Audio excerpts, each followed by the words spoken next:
At para bigyan tayo ng update sa mga protestang nagaganap sa araw na ito, kasama po natin mga kapatid, ang News 5 correspondent Mon Gualvez. Mon, okay, ngayon pa lang kabi-kabila na ang rally. Lahat ba sila ay sasali rin sa malawakang protesta sa linggo? At nasa ka ba ngayon, Mon Gualvez? Yes, Lord, lahat sila sasali sa mangyayaring malawakang rally this coming Sunday, September 21. Nandito ako ngayon sa may Taft Avenue, tapat ng PGH, kung saan inaasa mamayang alas 6 ng gabi, magkakaroon din ng panibagong kilos protesta dito naman sa area na to para naman sa mga estudyante na mga nag-aaral dito sa paligid ng Taft Avenue mula sa iba't ibang kolehiyo at universidad. They are calling themselves as One Taft. So itong One Taft na to, mga students, mga college students particularly, na talagang sawang-sawa na raw sa nangyayaring pagsuong sa baha, no? Or paglusong rather sa baha dahil sa nararanasang malalakas na puso ulan. Yan ay kung napakinabangan daw sana itong mga flood control projects. So talagang umay na raw sila sa nangyayari at nabibisto ngayon ng mga katiwalian. Yung pinapakita naman ngayon na video, ito ay grupo ng mga ralistang nagpunta naman sa Menjola, Maynila kaninang bago magtanghali. Pitpit nila yung mahabang tela na kulay pula bilang bahagi raw ng pakikisa nila sa global campaign na Draw the Line for Climate Justice. Ang sinasabi kasi ng grupo, kung napakinabangan daw sana yung pondo para sa mga pagtugon sa krisis sa kalikasan, hindi raw sana ito pupunta no, sa mga mga maanuman yung flood control projects na nasayang lamang daw ang pondo kumpara ng taong bayan. Kaya ng nakaraang araw, nakapantay pa rin o bantay sarado pa rin ng mga polis itong Menjola, Maynila. Actually, yung barikada dyan, hindi na inaalis, no? Dahil nga sa bigla-biglang sumusulpot ng mga rallyista. At yung bigla-biglang sumusulpot, talagang parami ang mga nagsasagawa ngayon ng kilos protesta, demonstrasyon, at lahat sila nag-uugat sa pinakapakay na yan ay kontrahin at talagang kondinahin itong nararanasan nga ngayon at nabibistong mga katiwalian. Sila pa rin yung grupo kahapon mo, ano? Tama? Iba na to, Lord. Oh, okay. Kahapon, yung grupo, mga transport group, no? At mga residenteng mga binaha.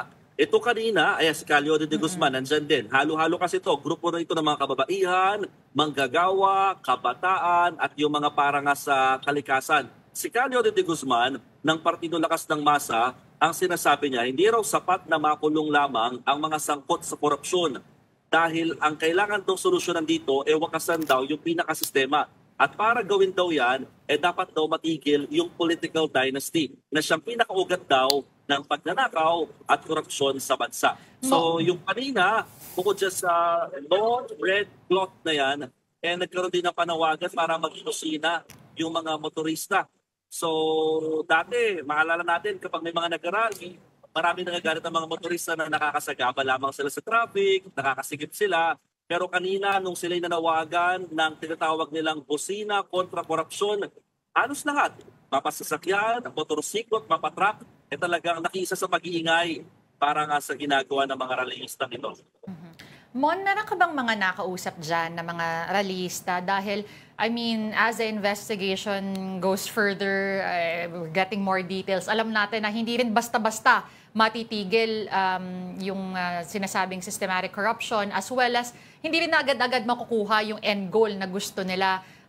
This has to be continuous at kailangan kung gusto nila ng may managot, tuloy-tuloy din nilang gawin yan. Are they up for the challenge?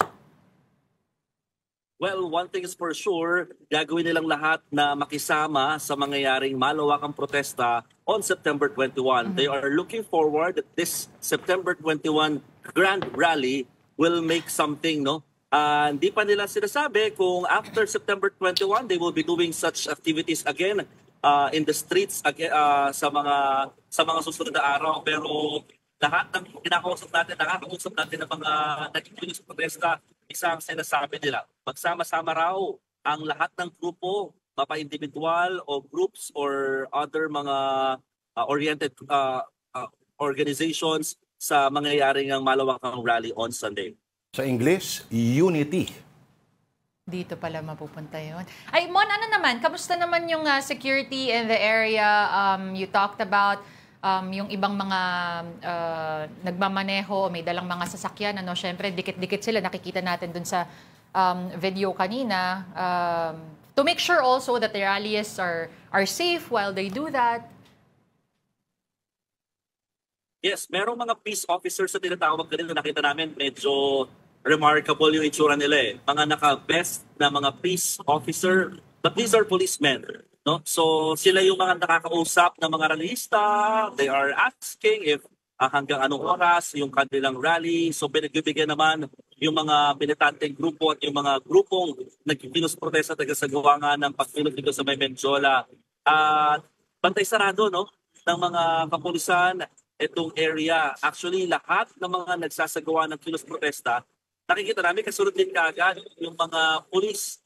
So in terms of security, nakabantay ang mga kapulisan dito. Yung traffic dyan sa May Menjola kanina, bagamat din na to rush hour, bandang alas 10 hanggang alas 12 ng tanghali, or 10 a.m. to 12 noon, napansin din natin na medyo sumikip ng konti kasi nga nagkaroon ng volume ng mga tao, especially when these people march along Recto Avenue.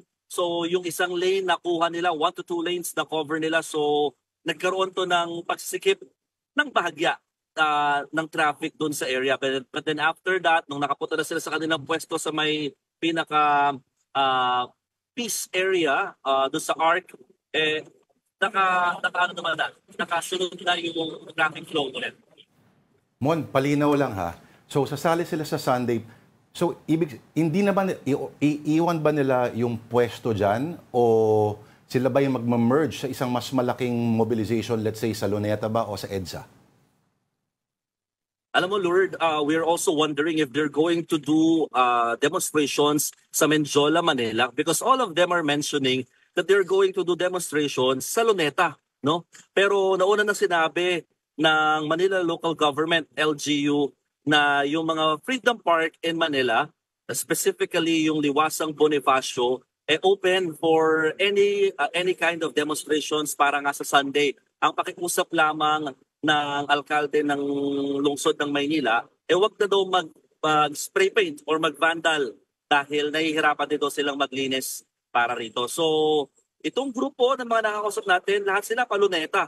So, we are not just sure kung magkakaroon di ba na another group who will still do demonstrations sa May Menjola. Alright. Saan ka ba sa Sunday, Mon? May nakatoka na ba sa'yo? Baka mapunta tayo sa Bagyo eh. Ibang klaseng bagyo. Oo. Alam ba naman si Mon Gualvez ngayon, isa ngayon yung mga pambato natin sa ganyang harangan o makipagsagupaan sa unos at baha at mga dam. Hindi takot sa bahay. Hindi takot sa bahay si Mon Gualvez. Kahit Sunday. Pero magsisimba muna yan si Mon. Tama, Mon? Ano? Magsisimba ka muna, tama? Alam mo, nakaputi nga ako ngayon, saka naka-black pants eh. Dapat meron akong church duty pero kailangan mo na magtrabaho. Ganyan si Mon Gualvez. Pag ako nagsabi niyan, hindi kayo maniniwala. But anyway, maraming salamat sa iyong report. Mag-ingat ka at sana makahabol ka mamaya ang ating News 5 correspondent, Mon Gualvez, reporting live from Manila.